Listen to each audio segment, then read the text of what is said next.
by Hamas and achieve a ceasefire in Gaza. A readout of the call is now available on defense.gov.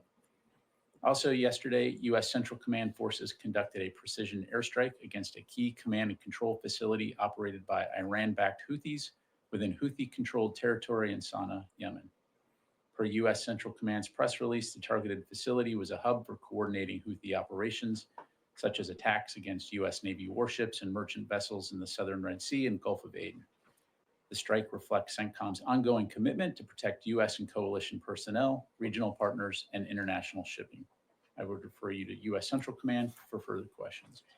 Finally, a quick update on the transition process. Yesterday, the department's transition director, Ms. Jennifer Walsh, and representatives from the Office of the General Counsel, Washington Headquarters Services Security Office, and the DoD Transition Task Force met with 11 members of President-elect Trump's Agency Review Team, or ART, here in the Pentagon.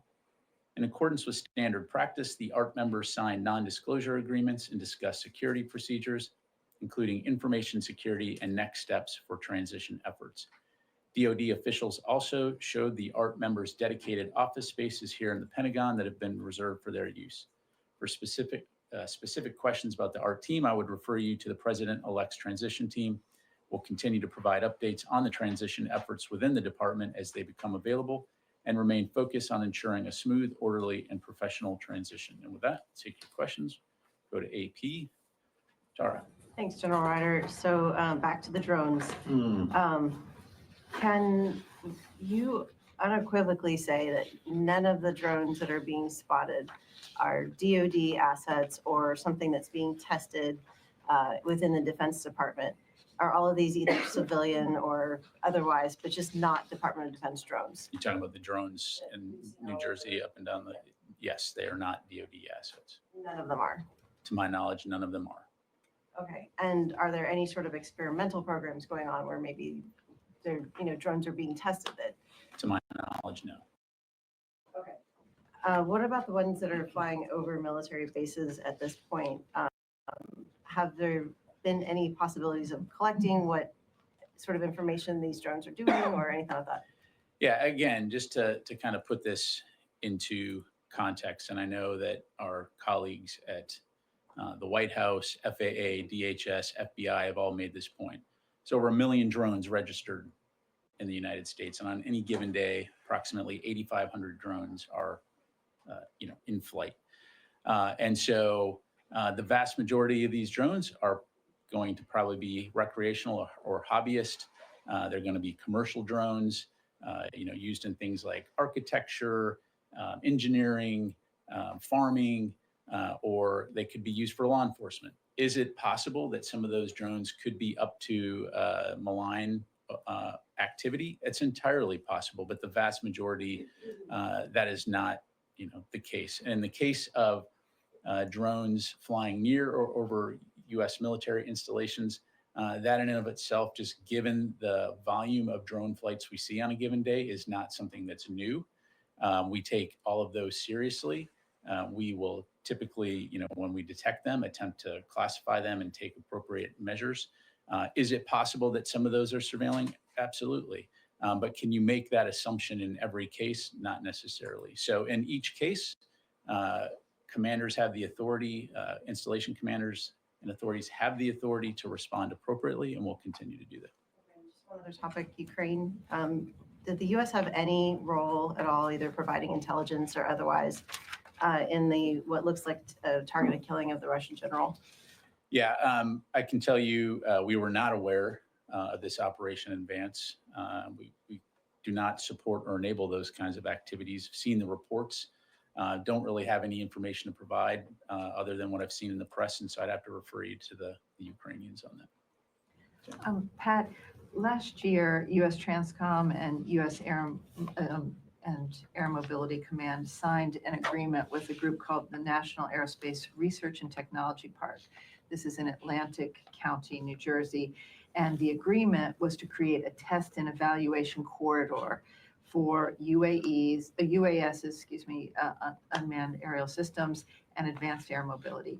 Is it possible that these drones that are being seen in New Jersey are part of that corridor that was created a year ago to test these kind of drones and unmanned systems. Yeah, and I know you're not going to be surprised by this, but I've had some of your other colleagues reference that press release. I did check with the Joint Staff to see if that was possible, and again, received confirmation, no military operations, no military drone or experiment operations in this corridor. Thanks, Pat. Going back to Russia, the general who was assassinated in Moscow, and how significant is that? Do you think that's going to change Russia's calculus at all in the war with Ukraine?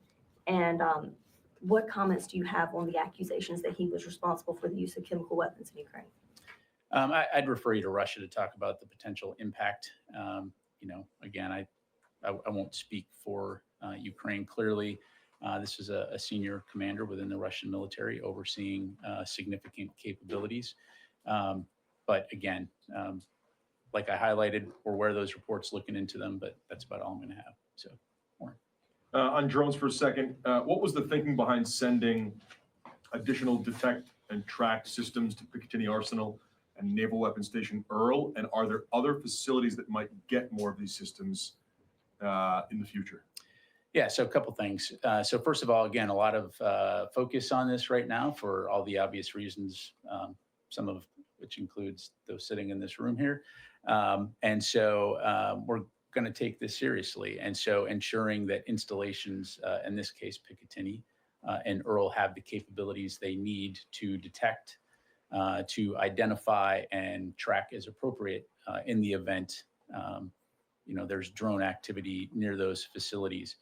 To your other question, this is exactly what the counter unmanned systems strategy that DoD put out recently talks about, is looking at what are those priority installations, what are the trends when it comes to unmanned systems or unmanned aerial systems as well, and what does the DoD need to be doing in order to address that issue, particularly when it poses a potential threat to our personnel or installations. The thing is that I think we've all recognized the fact that unmanned systems are here to stay. They're a part of modern warfare. And whether it's here in the homeland or overseas, we want to make sure that we're doing due diligence to protect our forces and protect our equities from a national security standpoint. So, I think you'll see us continuing to look at that, and it's something we're going to continue to take seriously. What systems are being sent and when will they arrive? So in addition to some of the capabilities that are already on these installations, these capabilities essentially will enhance space authorities' ability to detect, identify, track UASs. So for example, this could include active or passive detection capabilities, plus capabilities like the system known as drone busters, which, as you know, employs non-kinetic means to interrupt drone signals, affect their ability to operate. Right, Kelly? You mentioned that it wasn't all that unusual to see some drones over military bases. You mentioned this is becoming more and more of a common occurrence in the use of drones. But what would constitute it as a threat? What is the benchmark, and have you been communicating with other military installations to be ready for more of these drones, and how to spot if it could be a threat before it might be too late? Yeah. Again, it won't surprise you. This is not a new conversation for us within DoD. I mean, as I highlighted, drones flying, whether here or overseas, is not something new, right? And especially in the United States with 1 million registered drones and 8,500 flying on any given day. Similar to vehicles that may inadvertently approach a base, the same can be true for drones. As to what constitute a threat, that obviously has to be assessed on a case-by-case basis, depending on what the drone is doing, where it's going, and so I'm not going to provide a blanket definition. But again, the idea here is that by providing training, capabilities, resources, commanders are able to assess and make those determinations. The other thing that I think it's very important to remember is that when we're here in the homeland, the authorities that the U.S. military has to detect and track these kinds of things is much different than it would be if we were in a combat zone. In other words, the intelligence, surveillance, and reconnaissance capabilities that we can employ outside the United States are much different for very good reasons. We don't collect intelligence on American citizens. And so that, of course, appropriately requires to work very closely with local, state, and federal authorities, law enforcement authorities, when necessary to address these threats. And you mentioned the White House and the administration did share a bit of their assessment of what these drones are, but we know lawmakers are being briefed on Capitol Hill and members of the public. This isn't really, sitting well with them. They aren't really kind of taking this explanation for those that really saw these drones with their own eyes. So what would you say to them? Well, again, I definitely don't want to minimize the significant interest and the concern that people have. But again, I think in the way that you now have this modern technology and the ability, you could go out of here right after this briefing and go and buy a drone and you could fly it around your neighborhood. And as long as you're flying it appropriately and not in restricted airspace, there's nothing illegal about flying that drone. So again, just providing some perspective here. And I think, the joint statement that we put out highlighted that the assessment in terms of what these reported sightings could be in terms of a combination of lawful commercial drones, hobbyist drones, law enforcement drones, as well as manned fixed wing aircraft. Again, don't want to minimize it, but I think it's important to understand too, just the volume of drone activity that will likely only increase into the future. And the fact that it is legal to fly drones. And if they go into restricted airspace, of course, we'll take appropriate action. Just why does it have to be a classified briefing if these are just hobbyist drones? They're not military drones. Why is it a classified briefing on the Capitol Hill? I'd have to refer you to Congress on that. Again, sharing as much information as we can here. I don't have the briefing in front of me, so I can't tell you specifically, what aspects are classified or not. I can assure you, though, that again, we are sharing as much information as we can based on what we know. Let me go to the other side of the room here, Chris. Thanks, Pat. Two questions on drones. One, there's a particular interest, perhaps by us, but also from the U.S. government regarding the drones in New Jersey. Does the Pentagon have any indications that those drones in New Jersey are somehow different in size, activity, etc., than the drones that have been spotted at Wright-Patterson Air Force Base, Hill Air Force Base, and other locations in the past few days? Chris, what I would tell you is we don't see a connection at this point between any of those activities. Again, just taking a step back here, 8,500 drone flights a day. But again, don't see a connection at this stage. And then my second question, has the Pentagon determined who was responsible for the drone incursions over the bases in the UK over the past last? Yeah, to my knowledge, still being looked at. I'd have to refer you to the UK MOD and US Air Forces in Europe. Janie.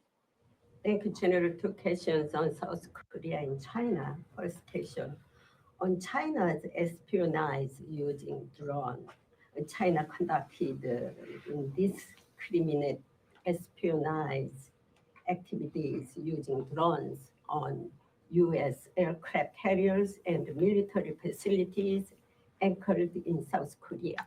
What message do you want to send to China, which poses a security threat to many allies? What's the message to China? Yes. Look, Janie, I'm not going to get into any specific, operations overseas other than to say, we take force protection, operation security very seriously. We value the partnerships that we have with our allies throughout the Indo-Pacific region and worldwide as we work together towards our mutual security interests. And so wherever there is a potential threat, we, of course, will take measures to mitigate, but I'll just leave it there. On South Korea, the security vacuum is in chaos due to the president suspended his work, and the military leadership also as well as suspended. Is there any disruption in the U.S.-South Korea alliance, and who is the Secretary Austin, the current dialogue partner? Yeah, so right up front, I would say, and you've heard Secretary Austin say this, the alliance between the United States and the ROK is ironclad. We continue to remain committed to peace and security of the Korean Peninsula, and our combined defense posture remains strong. I know that General Camera spoke with the acting Republic of Korea president on Sunday. He emphasized the strength of the alliance and reaffirmed commitment to pre-planned training and exercises. He also spoke with the acting Minister of Defense on Thursday on the same topic. So don't have anything to read out right now in terms of potential phone calls with Secretary Austin and the acting Defense Minister in the future, but certainly we'll keep you updated. Let me go to Eunice. Thank you very much, General. The Turkish defense minister says Ankara had proposed to Washington that they can assign 3 commander brigades to help fight Daesh and also control prisons where ISIS militants and their families are held. Those are your biggest concerns right now, especially after the fall of the Assad regime. So this is your NATO ally saying that surely if there was such a partnership between the US and Turkey, these are the 2 largest militaries within their alliance. Why not just team up? Is it just lack of trust? You just don't believe them, or you like to specifically work with the SDF? Yeah, thanks for the question. You know, as you highlight, Turkey is a very valued NATO ally, and we continue to keep lines of communication open as it relates to the situation in Syria, as it relates to regional security interests like ISIS.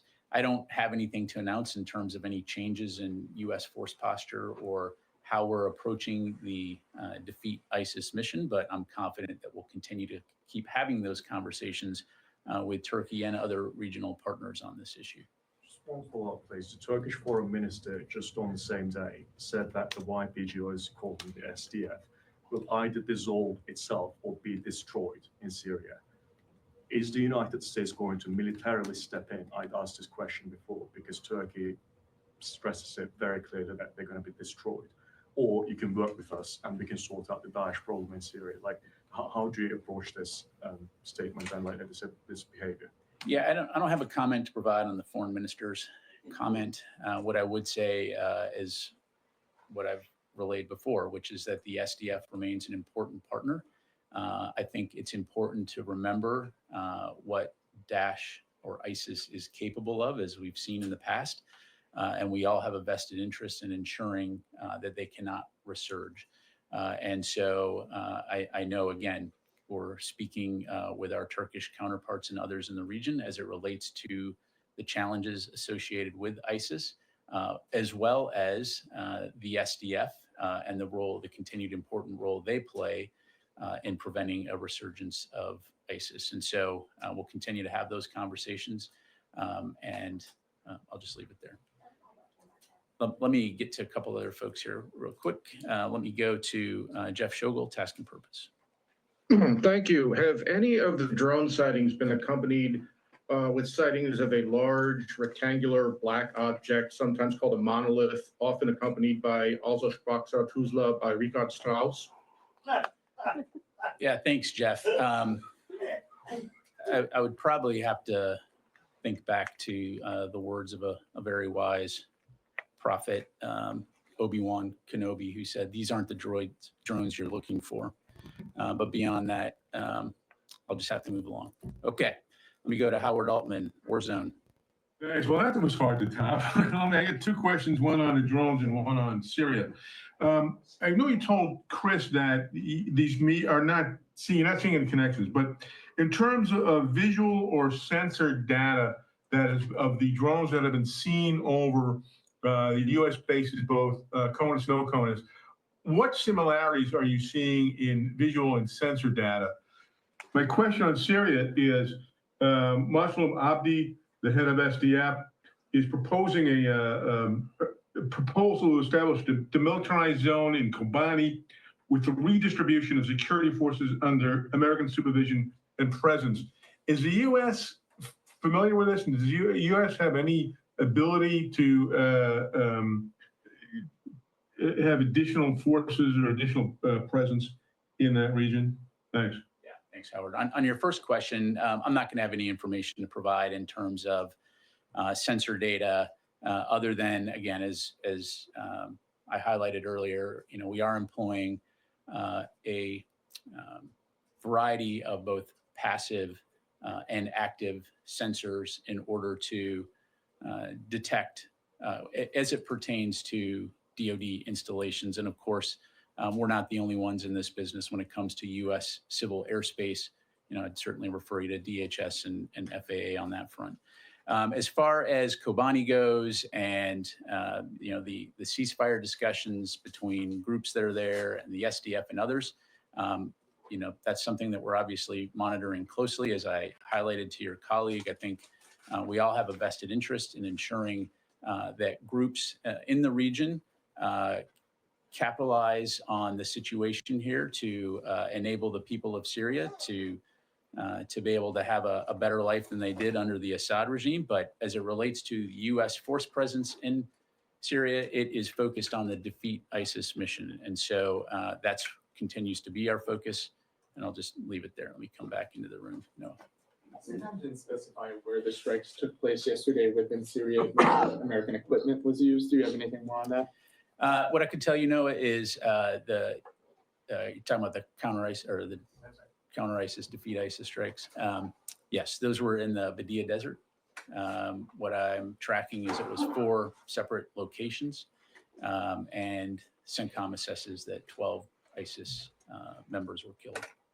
Thank you. John. Thank you, General. North Syria again. We know that you are actively involved in negotiation between the Free Syrian Army and the SDF, especially in the area of Manbij. But other than that, in the south, in cities like Raqqa and Deir ez-Zor, there are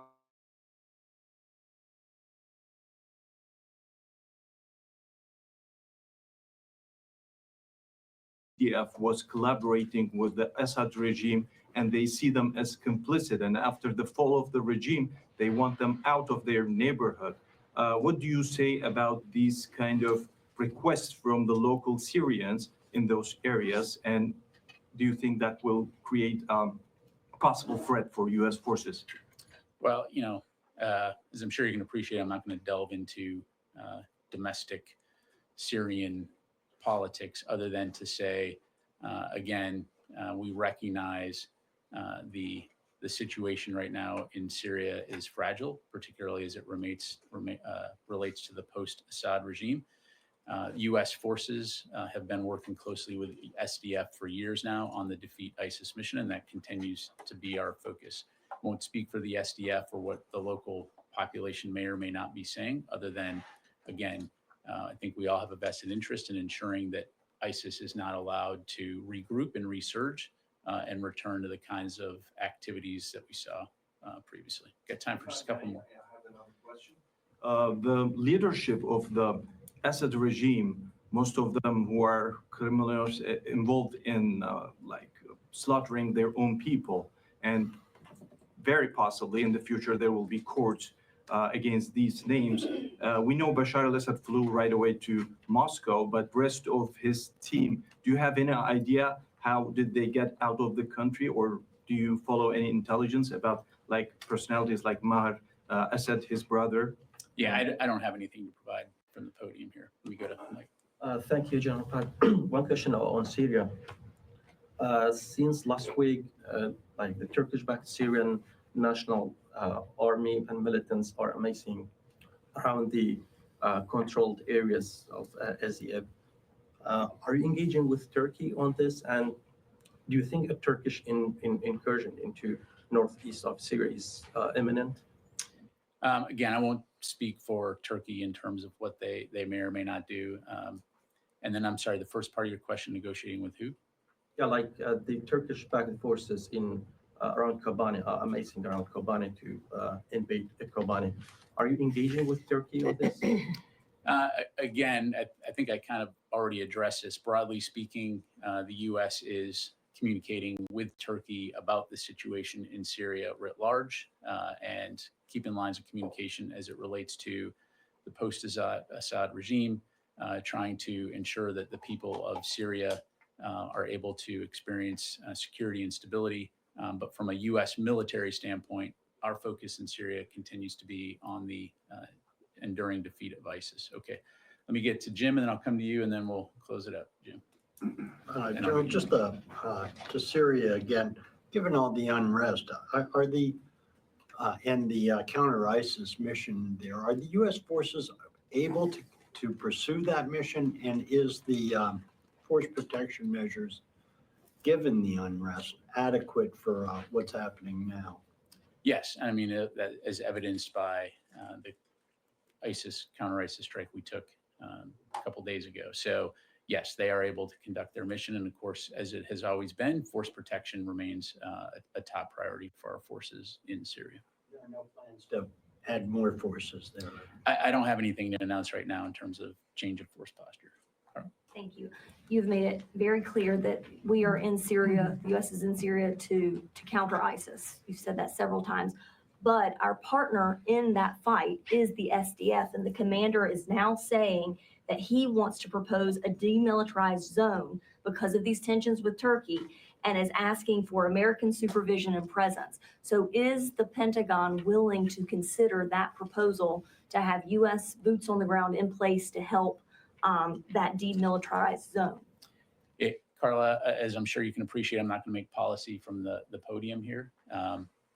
Obviously we continue to communicate very closely with the SDF as our defeat ISIS partner, but I'm not going to have any updates in terms of change of mission right now. Last question, Mike. I know you're hoping for a drone question, so let me oblige you. Okay.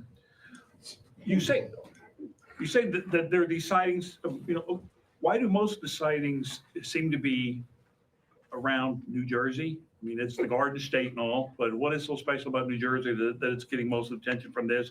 I've never seen drones here. I've never seen them flying around Virginia. And second question, drone-related question. I know we are building on you're developing the military's ability to detect drones. Are you also working on their ability to defeat drones in the air? Yeah, absolutely. To answer your last question, and I would encourage you to go take a look at the counter unmanned strategy that we put out, just last week, that talks about the approach that we're going to take. And that includes the ability to defeat drones both kinetically and non-kinetically.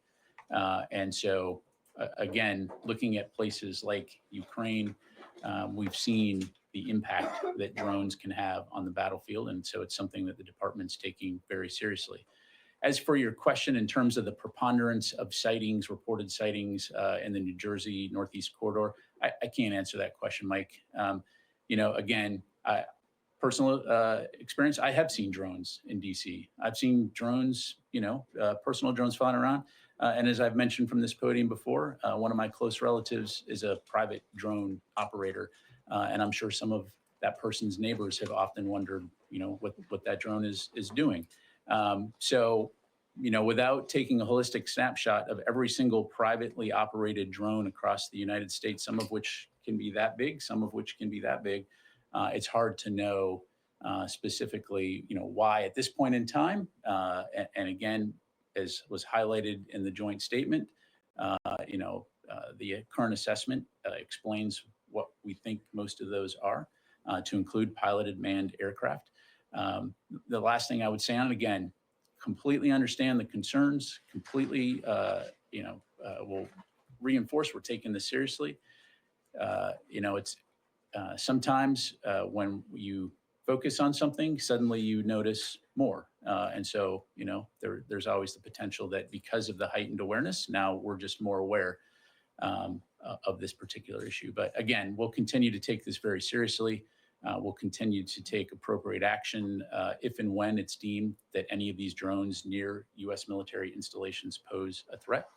But in the meantime, again, I think it's been very clear that we've not identified that any of these reported drone sightings were assessed as anomalous, or that it presented a national security or public safety risk over civilian airspace in New Jersey or other states in the Northeast. All right. This is part of this testing corridor between Dover Air Force Base and Joint Base McGuire. Yes. Thank you. All right. I can ask you a follow-up. I apologize.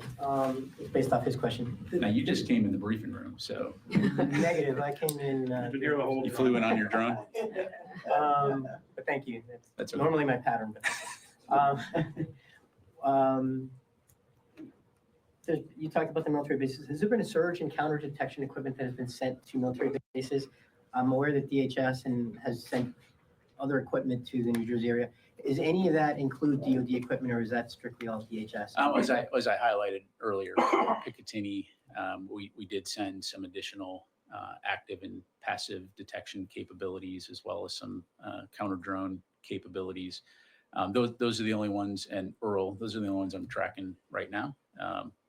But again, if we need to look at other installations, we certainly can, but I don't have anything else to. When you say active and passive, I mean, that is just strictly detection, or is that actually to bring drones down? So active and passive detection, different methods to be able to detect drones using different capabilities, right? So passive measures would essentially be, it just has the ability to receive signals without emitting signals, whereas active would be like radar. I bounce the signal off and it bounces back, right? And then separate from that would be counter UAS capabilities, things like let me make sure I get the name right here, like drone busters, which essentially, emits a signal which is able to interrupt the signal on the drone, which can affect its flight. So that's a methodology that we have that is able to essentially bring drones down non-kinetically should we need to do that. Is any of the DHS equipment similar to this, or is that? I mean, I'd refer you to them, but short answer is yes. Okay. All right. Thanks very much, everybody. Appreciate it.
Welcome back, everyone, here to Live Now from Fox. We appreciate, again, everyone continuing to join us all right here. I'm your host, Mike Page, bringing the day's top stories, headlines, and, of course, when breaking news happens, you know we have you covered here as well.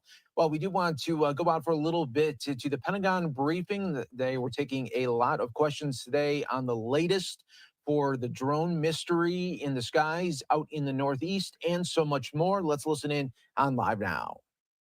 Excellency Sheikh Saud Al Thani.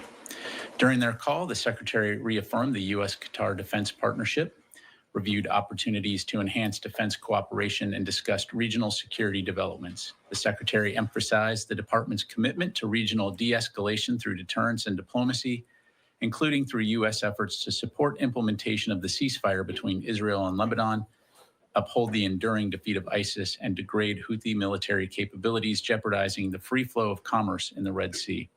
He further reinforced the urgent need to secure the release of all hostages held by Hamas and achieve.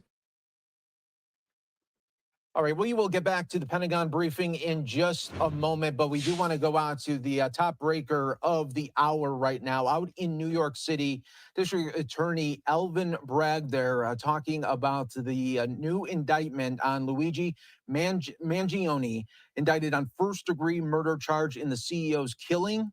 Let's listen on Live Now from Fox, everyone. Good afternoon. I'm Alvin Bragg, Manhattan District Attorney. I'm honored and privileged to be joined by Police Commissioner Jessica Tisch. First and foremost, I want to extend my deepest condolences to Mr. Thompson's loved ones and colleagues. His family deserves our respect as they continue to grieve. Our work will never be able to undo the fact that a life was lost. We are here to announce that Luigi Mangione, the defendant, is charged with 1 count of murder in the first degree and 2 counts of murder in the second degree, including 1 count of murder in the second degree as an act of terrorism for the brazen, targeted, and premeditated shooting of Brian Thompson, who, as you know, was the CEO of United Healthcare. This case was made possible by the collaborative efforts of the phenomenal public servants you see before you today, and so many others who are not here.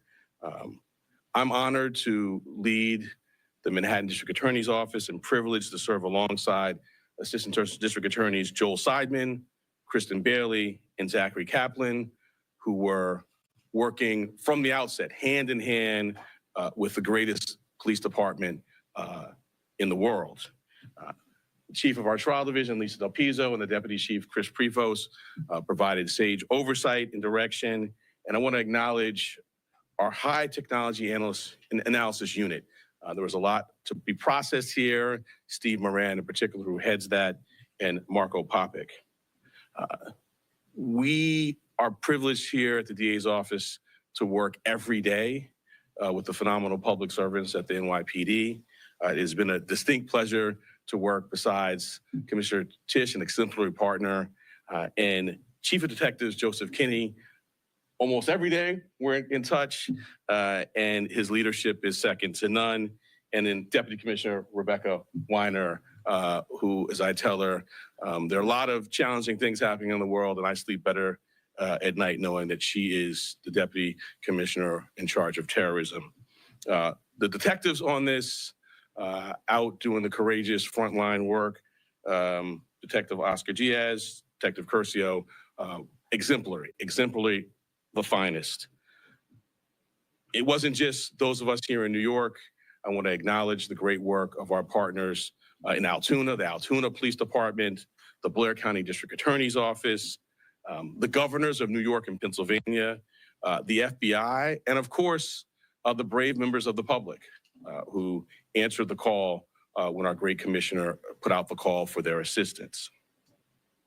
This was a frightening, well-planned, targeted murder that was intended to cause shock and attention and intimidation. It occurred in one of the most bustling parts of our city, threatening the safety of local residents and tourists alike, commuters and business people just starting out on their day. me say a bit more about the charges. They include 1 count of murder in the first degree as a killing in furtherance of terrorism, 2 counts of murder in the second degree, 1 charging that the killing was done as an act of terrorism, and the second pertaining to the fact that the killing was intentional. The maximum penalty possible for murder in the first degree and murder in the second degree as an act of terrorism is life without parole. The maximum penalty for murder in the second degree is 25 years to life. There are additional counts as well.